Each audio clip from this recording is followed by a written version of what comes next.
What is up, Raider Nation, man? Today I got us a good one. I got us the topic of safeties, deep, high safeties the Raiders can go out and get this offseason. Let's get into it. So, I'm going to talk to you guys about five main guys that I think the Raiders should go after this offseason to really improve that deep, high safety. And I'm even have some more people in here that we could just go out and get for depth. So, to start off, the top five. Number one, I know a lot of people like number two on this list more, but my number one guy is John Johnson. There's a theme with my videos. I always put him first. I really like John Johnson. I know there's some rumors that he's probably going to get tagged. I honestly don't. I'm a believer, man. I hope he doesn't get franchise tagged, and I'm not sure if he will. You know, he's one of those guys that you really don't know. I mean, the Rams are in an awkward position. They just got rid of Goff, so who knows what direction they're really gonna go with at all this offseason. So, but let's talk about John Johnson real quick. I really like John Johnson. He's coming from the Rams. We have some history with getting Rams safeties. Not too much history, but, you know, we got LaMarcus Joyner. But John Johnson, he's a safety I really like. He's not only a good player in coverage, he can tackle and he can hit. I really like that. You see, we've had safeties. Jonathan Abram, he played a lot of deep high by himself this year. He can really hit, but sometimes you've seen him when it was open field tackles, one-on-one, specifically in the Patriots game. He missed a lot of one-on-one tackles. John Johnson will not do that. I really like him. Real quick, his career stats and the reason why I say that he's a really good tackler is that you'll see his tackles are higher than everybody else on this list. In his career, he has a total of 350 combined tackles, 8 interceptions. He doesn't have a sack, but that's okay. He has a good amount of pass deflections. John Johnson, another reason why I really want him, he showed interest in the Raiders. I mentioned this before. I really like when players show interest in the Raiders. It just shows me that they're going to come and be more motivated to play for us. But yeah, John Johnson, he's the number one overall guy that I want us to go out and get. He's going to be a little bit cheaper than a guy like number two. So number two, we got Marcus Williams. If you miss on John Johnson, the number two guy is Marcus Williams. He has to be your number two. He's a guy that kind of grew on me. Before I had him around third. I had him as my third guy. He really grew on me these last couple weeks. He is now my number two guy that I think we should pick up. There's not many players in the NFL that have 4 years of experience and that are only 24. That is a huge plus. That is a huge plus, and not many people understand that. You look at guys coming out in the draft this year, some of them are already 24. This guy has 4 years of NFL experience and is only 24 years old. If you cannot get John Johnson, you go out and get Marcus Williams. I do think Marcus Williams is going to be the most expensive guy in free agency in terms of safeties, because I don't think Justin Simmons is going to be a free agent. I think he's going to get locked up. But Marcus Williams, quickly, his stats, he does have a sack, but I mean, he's a safety. He does have a sack. He does have a touchdown. He did get a pick six. He has about 100 less tackles than John Johnson. He's about on the 250 range. But he has 13 interceptions, so he has 5 more interceptions than my number one guy, but he has about 100 less tackles, and that's probably why I put him second, because he's good. He is exactly what the Raiders need. He is a deep, high safety. He is a true free safety that can cover. He is a ball hawk. We haven't had a good ball hawk since Charles Woodson left, and Charles Woodson is now in the Hall of Fame.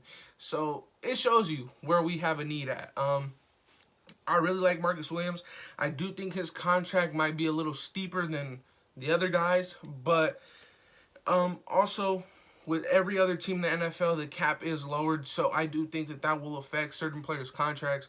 Certain players will need to understand that this year they'll probably take a less rich deal. So let's say if Marcus Williams wants an average of 16 million, the team will probably give him 12 million this year and around 18 or 19 the next year, and then after that it'll go back down to the average of 16 million. With both John Johnson and Marcus Williams, I would want it to be 4-year contracts, preferably 3 or 4-year contracts. You reach 5 years, that's fine, but you're really banking on the fact that you don't really see a 5-year contract that long in the NFL. The average is usually a 3-year contract. I do want to see 4 years with these guys. They're all really good in my opinion. If you can, this is the thing with Marcus Williams, his plus is that he already has 4 years of NFL experience. You sign him on a 3-year deal. He's only going to be 27. You can renegotiate and give him an extension for another 3 years. Marcus Williams is a guy who's really grown on me. His stats prove it for himself. He has a pick 6. He has a sack. He has 13 interceptions. He's a good player. I really like him. He is what the Raiders need. He is a true free safety. But John Johnson still has the edge at number 1. But number 3 on this list is going to be a guy that is going under a lot of radars because he didn't play last year. And that is Malik Hooker from the Indianapolis Colts. I really like Malik Hooker. And one thing that's going to be a huge plus for him is that his contract is going to be at a major discount because he did not play and he's coming off a pretty serious injury. But I really like Malik Hooker. I really do. For a guy who hasn't been available nearly as much as these other guys is why I put him at number 3. But you look at his stats and they're very comparable to these other guys anyways. So John Johnson, who's my number 1 guy, has played more games, but Malik Hooker in less games still has 7 interceptions, and I really like Malik Hooker. He's been played a bit out of position over there in the Colts, and I like the fact that he is still producing over there, even though he's played a little bit out of position. He's playing in a dual safety role where he has the strong safety and the free safety. They're both sharing the deep part of the field. So he's playing in a 2 safety set. With the Raiders, he'll be playing in a 1 safety set, which is what he played at Ohio State in college. In Ohio, they play a really cover 3 kind of system, kind of what we're going to be running, very similar. So he came out of college and he was their guy. He was really rangy. That's what I really like about him. He really has the speed to cover that. This is the thing in our system. People think that with 1 deep safety, what are you like? How are you going to cover the sideline to sideline? It's going to be really difficult. That's not true in our system. Our safeties don't need to cover sideline to sideline. It's mostly hash to hash.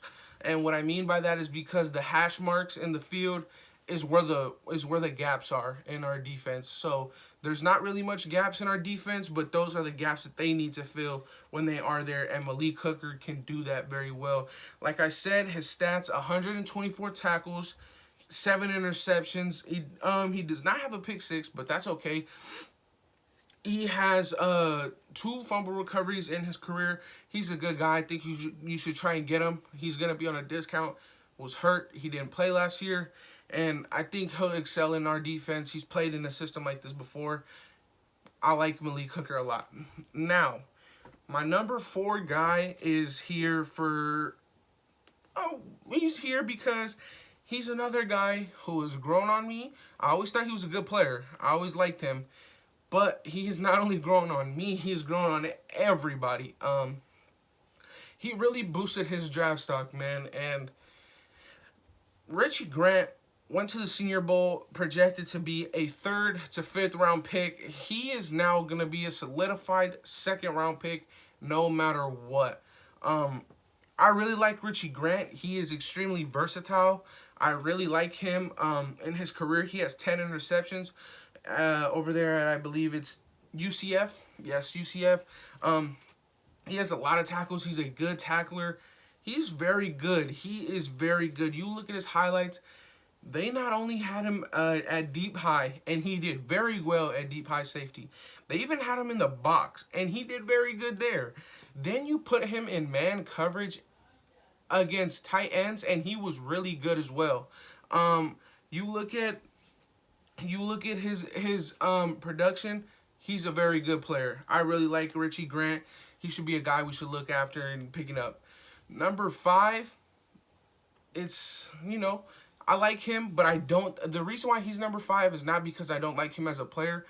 It's because he's very It's not risky. I just don't think he'll be there at our pick in round number 2, and I think he'll be gone by then. And it's not worth taking him in the first round.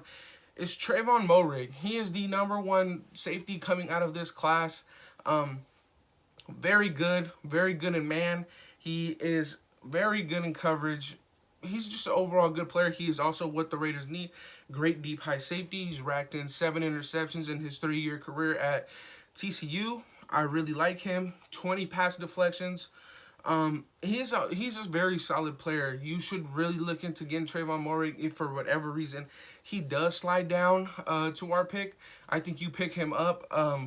And at that point, I do believe that in the draft, we will already have got a good player in free agency. So you now look at a guy that the reason why I like Richie Grant more is because his role would be not just deep high subbing in, but he will also sub in as the as a guy who will come in on third down to really come in and play a kind of a linebacker role as well in our system where Jonathan Abram will be playing. Richie Grant can play that linebacker and the deep high, which makes him a little bit more valuable to our system.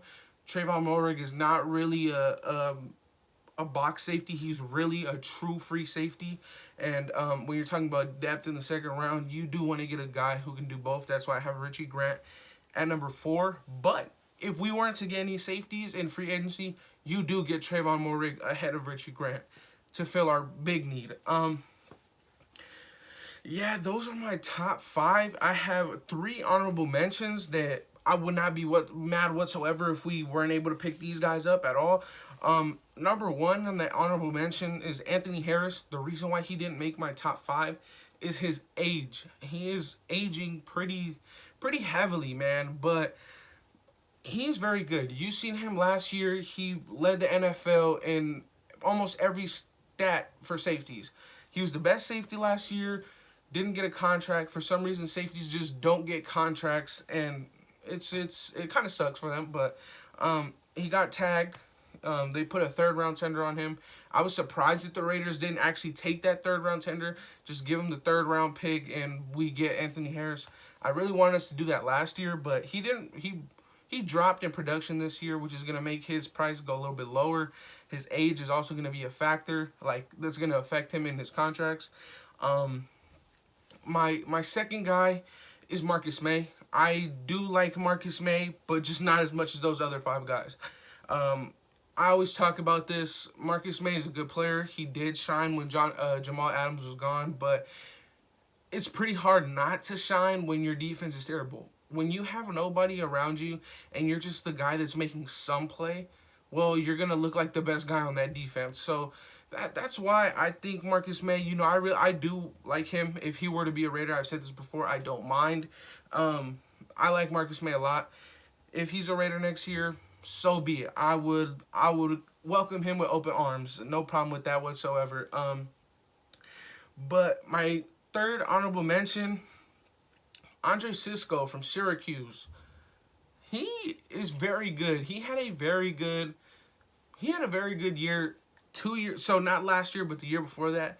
He was very good. He was consistently causing turnovers, consistently getting the ball for his offense, and he was just consistently making plays, man. I really do like Cisco, but what's going to drop him in this draft is his effort. He does not have a high motor. You see him so many times on that field where he's just looking around like,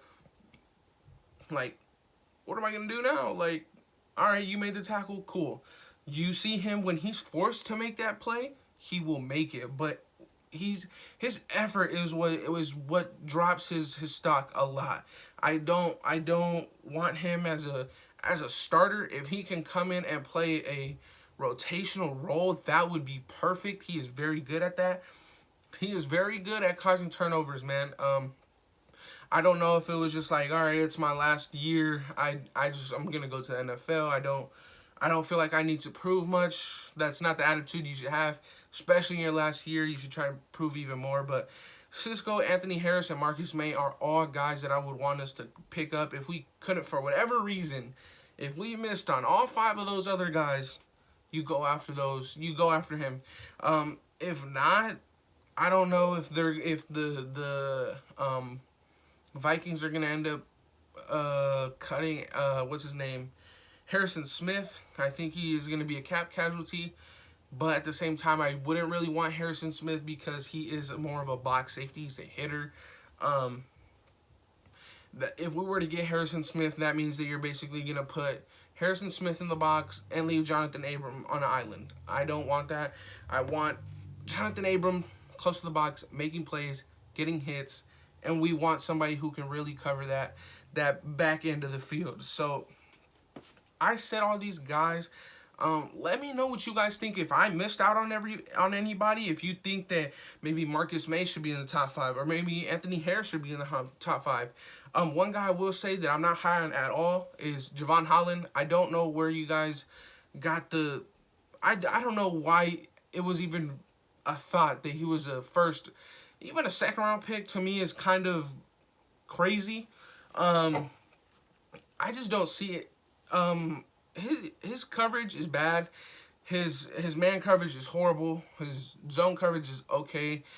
He's really just a fast linebacker. That's what he is. I seen a video saying that he played nickel in Oregon, but they also said that the nickel in college is much different than NFL, and that is true. The nickel that you play in college is completely different to the nickel that you play in the NFL, and that's why I don't want Javon Holland. I don't think he's a good player, good fit for us. But yeah, those 8 guys that I talk about, the top 5, I think if we were to get are all hits. If you miss out on 5 of those guys, then yes, go pick up a guy like Anthony Harris or Marcus May. You have to. But that's about it for today. Those are my top 5, and then the 3 honorable mentions of safeties that I think we should go out and get. Let me know in the comments who I missed out on, or who you would prefer. If you think that Marcus Williams is number 1 and John Johnson is 2, just let me know in the comments. Let me know how to improve these videos. I always ask on how to improve my videos. So let me know in the comments down below. Subscribe if you can. And that'll be it for today. Thank you.